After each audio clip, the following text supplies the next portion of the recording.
ఆ గ్రామం చరిత్రకు నిలువెత్తు సాక్ష్యం. ఊరంతా పురాతన కట్టడాలే. ఏ కట్టడం చూసినా ఆశ్చర్యం కలిగించే ఆనాటి నైపుణ్యం ఎన్నో ప్రాచీన కట్టడాలకు నెలవైన ఆ పల్లెకు ఆదరణ కరువైంది. భావి తరాలకు అందించాల్సిన చారిత్రక సంపదను ప్రభుత్వం నిర్లక్ష్యం చేస్తోంది. 101 ఆలయాలు,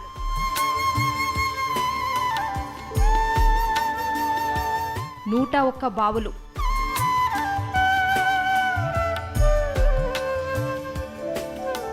8 కిలోమీటర్ల శత్రు దుర్భేద్యమైన కోట,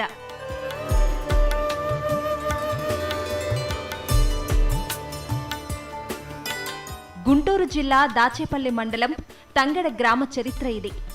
ఒక్క మాటలో చెప్పాలంటే సంస్కృతుల మూట తంగెడ కోట.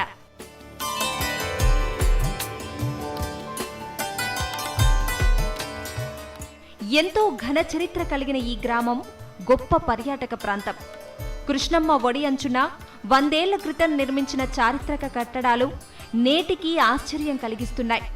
నాటి శిల్ప సౌందర్యం, కోటగోడల అందాలు భావితరాలకు సజీవ సాక్ష్యాలుగా నిలుస్తున్నాయి.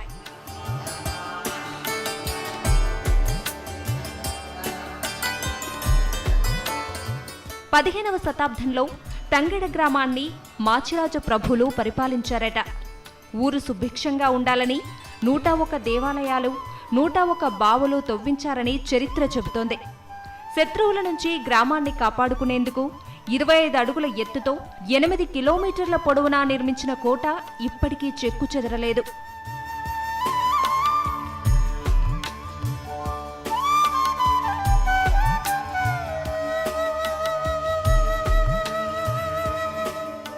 గ్రామంలోని 101 బావుల్లో భవనాసమ్మ బావికి ప్రత్యేకత ఉంది. ఈ బావి తవ్విన తర్వాత నీరు పడలేదని భవనాసమ్మ అనే మహిళ దిగుడు బావిలో దిగి పూజలు చేసిందట. పూజలు ఫలించటంతో గంగ ఉబికి వచ్చిందని చరిత్ర చెబుతోంది. దీంతో ఈ బావికి ఆమె పేరే పెట్టారు. ఇంత ఘన చరిత్ర కలిగిన తంగెడ గ్రామాన్ని అభివృద్ధి చేసే దిశగా ప్రభుత్వం ఏమాత్రం ఆలోచించడం లేదంటున్నారు గ్రామస్తులు. పురాతనమైన చరిత్ర కలిగినటువంటి గ్రామాన్ని గత 4-5 సంవత్సరాల క్రితం కలెక్టర్ గారు, పురావస్తు శాఖ డైరెక్టర్ చెన్నారెడ్డి గారు వచ్చి చూశారు. తంగెడ కోటగోడ, అదేవిధంగా గంటల రామలింగేశ్వర స్వామి గుడి, శివాలయము, వేణుగోపాల స్వామి గుడి ఈ 4 లక్షల కట్టడాలుగా నమోదు చేశారు.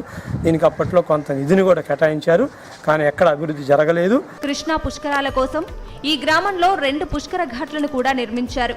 అయితే పుష్కరాలకు వచ్చే యాత్రికులు తంగెడ చరిత్రను చూసేలా ఏర్పాట్లు చేయాలంటున్నారు గ్రామస్తులు. గ్రామంలో ఉన్నటువంటి పురాతనమైనటువంటి దేవాలయాలు, 101 బావి, భవనాశిని దేవి బావి, మరి అదేవిధంగా ఈ యొక్క మా తంగెడ గ్రామంలో ఉన్నటువంటి నిర్మాణాలు ఇవన్నీ కూడా కృష్ణా పుష్కరాల సందర్భంగా మరి పైనుంచి వచ్చేటువంటి భక్తులందరూ కూడా ఇవన్నీ తిలకించి ఈ యొక్క చరిత్రను వాళ్ళు కూడా గుర్తుపెట్టుకుంటారని మేము ఆశిస్తున్నాం. చరిత్రకు సజీవ సాక్ష్యంగా నిలుస్తున్న తంగెడకోట చారిత్రక కట్టడాలను కాపాడుకోవాల్సిన బాధ్యత అందరిపైన ఉంది.